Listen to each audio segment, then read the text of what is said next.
My sister and I graduated together, but our parents only paid for her tuition. They said she earned it, but I didn't. At graduation, their faces turned pale. Hey Reddit. My sister and I graduated from our college together, but the experience wasn't exactly what I had imagined it would be. On one hand, it was a monumental day, years of hard work finally paying off. On the other hand, it felt like a heavy weight hanging over me, one I couldn't shake. My parents had been there, sitting in the crowd with their proud smiles, but there was an unsettling tension in the air. The reason for that tension became painfully clear as the day unfolded. My sister, Rachel, had always been the golden child. She was the one who got straight A's without even breaking a sweat. She was the one who always seemed to be the center of attention at family gatherings, effortlessly charming everyone in her orbit. And, as I would soon find out, she was also the one who had everything handed to her when it came to college. As for me, I was the afterthought. Sure, I had worked hard throughout my years in school, but there was always a sense that no matter how much I achieved, it would never be enough. I was the quiet, introverted one, never the star of the show, always in the background. And when it came time to pay for college, my parents made it clear that Rachel deserved it more. They told me that Rachel had earned their support, that she had worked harder, that she was more focused on her future. As for me, well, I was just supposed to figure it out on my own. They were kind enough to provide me with the bare minimum: loans, scholarships, the occasional check when they remembered, but never the level of support they gave Rachel. They told me that they believed in me, that I could handle it, but it was hard to ignore the truth behind their words. They didn't believe in me the way they believed in Rachel. It wasn't just the financial aspect that stung. It was the little things, the way they would shower her with praise for her academic achievements while I was left to fend for myself. It was the way they talked about her future, as if it was already set in stone, while mine seemed uncertain. I was proud of Rachel, truly, but I couldn't help feeling resentful. She had the world handed to her, and I had to fight for every inch. I wasn't bitter, at least not at first. I just accepted it. I pushed through the years of sleepless nights and long hours at work because I had no choice. I didn't want to be the one to disappoint my parents, but I couldn't deny that every step I took felt like I was proving that I wasn't good enough. I didn't have the luxury of focusing solely on my studies. I didn't have the time to enjoy the college experience like Rachel did. And as the years went on, that unspoken divide between us only grew wider. But then, as graduation day approached, something shifted inside me. I was done being the one who was always in the background, the one who wasn't good enough. I had earned my degree just as much as Rachel had. I had worked just as hard, if not harder, to get here. I wasn't going to let my parents, or anyone, think otherwise. The feeling of being overlooked, of being the second choice, was finally getting to me, and I was going to make sure they knew it. On the morning of our graduation, everything felt like it was finally coming to a head. My family had made plans to attend the ceremony, and I knew Rachel would be the one they'd focus on, the one they'd cheer the loudest for. But I had something up my sleeve that they didn't know about, something that would change everything. As we walked into the auditorium, I could already feel the weight of their expectations.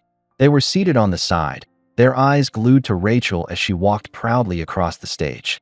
They were clapping for her, beaming with pride, and I could hear their murmurs of approval. I felt my heart sink a little, and then it was my turn. I stepped up to the stage, my heart pounding in my chest.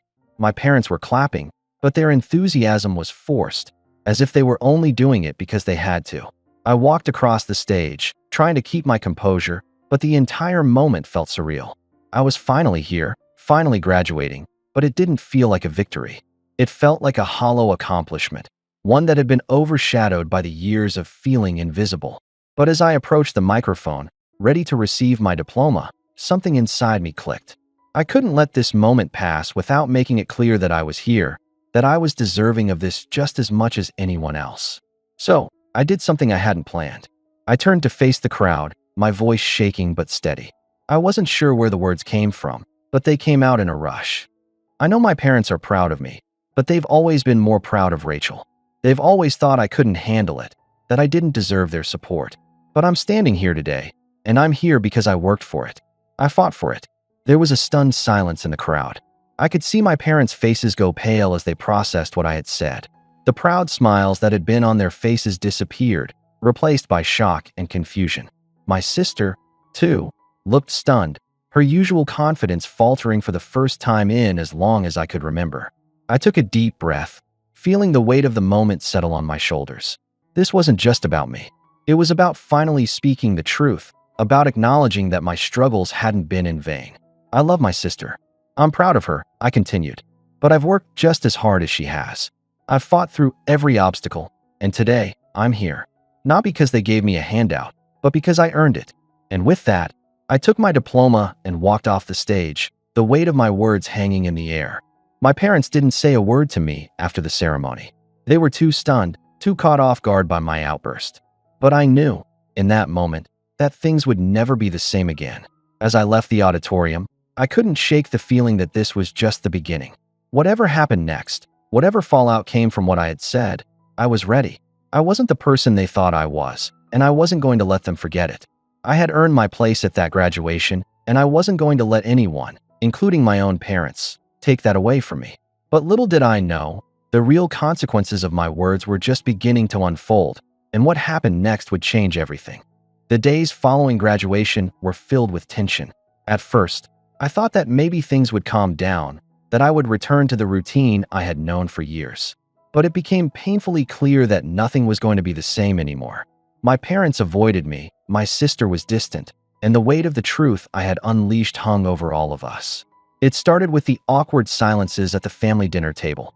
Normally, those dinners were a time for casual conversation, light jokes, and catching up. But now, it felt like walking on eggshells. I could sense my parents' discomfort, their eyes darting around the room as if they were trying to avoid making direct contact with me. My sister, usually the one to fill the silence with chatter, was unusually quiet too. She didn't say anything to me, but I could tell she was upset. I could see it in the way she would glance at me, as though she was trying to figure out what had happened to the person she thought I was. I knew what they were all thinking. They thought I had embarrassed them, that I had caused a scene on one of the most important days of our lives. But what they didn't understand was that I was done playing the role of the invisible one. I had spent years feeling like I was living in my sister's shadow, and on that day, I had finally fought back. I had finally made them see me. The first real confrontation came a week later, when my mother called me into the living room. Her voice was tight, almost forced, as she motioned for me to sit down. "We need to talk," she said, her tone cool and measured. I sat across from her, my heart racing. I knew this was coming. I knew there was no way they could let what I had said at graduation slide. "What you did the other day was uncalled for," she continued, her eyes searching mine for some kind of explanation. "It wasn't appropriate, and you embarrassed us." I felt a sharp sting in my chest. Embarrassed them? Was she serious? I had worked my entire life for this degree, fought tooth and nail to get here, and all they could think about was how it made them look? I didn't say anything at first. I just stared at her, trying to keep my emotions in check. I could feel the anger bubbling up inside me, but I held it back. This wasn't the time for a shouting match. "You need to understand that we've always believed in you," my mother continued, her voice softening. "But you have to realize that Rachel has had a different path. She needed our help, and we were happy to give it. You're strong. You've always been strong. You didn't need us in the same way." It took everything in me not to lash out. She was still saying the same thing, wasn't she? Rachel deserved everything, and I was just supposed to figure it out. They couldn't see past their own biases. My entire life had been spent hearing that I was strong, that I didn't need help, but that wasn't the truth. It was just their excuse to keep giving Rachel everything she wanted and leaving me to fend for myself. "Mom," I said, my voice barely above a whisper, but firm, "I'm not the person you think I am. I've worked just as hard as Rachel, and you never saw that. You never gave me a chance." My mother's face hardened. She wasn't ready to hear that. She wasn't ready to hear that her perfect image of the family was flawed. I stood up, feeling the weight of the conversation pressing down on me. I couldn't stay there any longer. I couldn't keep pretending that everything was okay, that I was okay. "I'm done," I said, my voice breaking. "I'm done living in her shadow. I'm done pretending that I don't matter." And with that, I left the room. I didn't look back. The next few days were a blur. I avoided my family as much as I could, retreating into the solitude of my apartment. I didn't need them to tell me I was wrong. I didn't need their approval anymore. But what I hadn't expected was how my sister would react. She had always been the one who got the attention, who got the praise, but she had never been in my shoes. She had never had to fight for anything. And now, she was upset with me for shaking things up. Rachel came over to my apartment a few days after the confrontation with my mom. She didn't knock, just walked in like she always did, but there was a noticeable tension between us. She didn't look at me the way she normally did, like I was her rock. She was angry, and I could feel it in every step she took. "I saw the way you embarrassed Mom and Dad," she said without preamble, her voice sharp. "You humiliated them in front of everyone." "I didn't humiliate anyone," I shot back. "I just told the truth." Rachel's eyes narrowed. She didn't want to hear that. She wanted to believe that everything had always been perfect, that she had earned everything and I had gotten the leftovers. But the truth was, we were both products of their favoritism. I had always been the one who had to take the back seat, and Rachel had always been the one to step into the spotlight. "You don't get it," she said, her voice shaking with emotion. "You've always had it easier than me. You've never had to work as hard. You didn't have to deal with the pressure I had.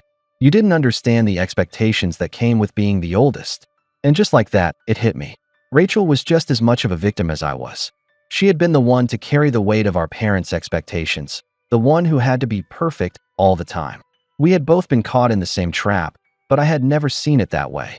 I was quiet for a long time, absorbing everything she had said. I had always thought she had it easy, that she had it all handed to her. But maybe she was just as trapped as I was, just in a different way.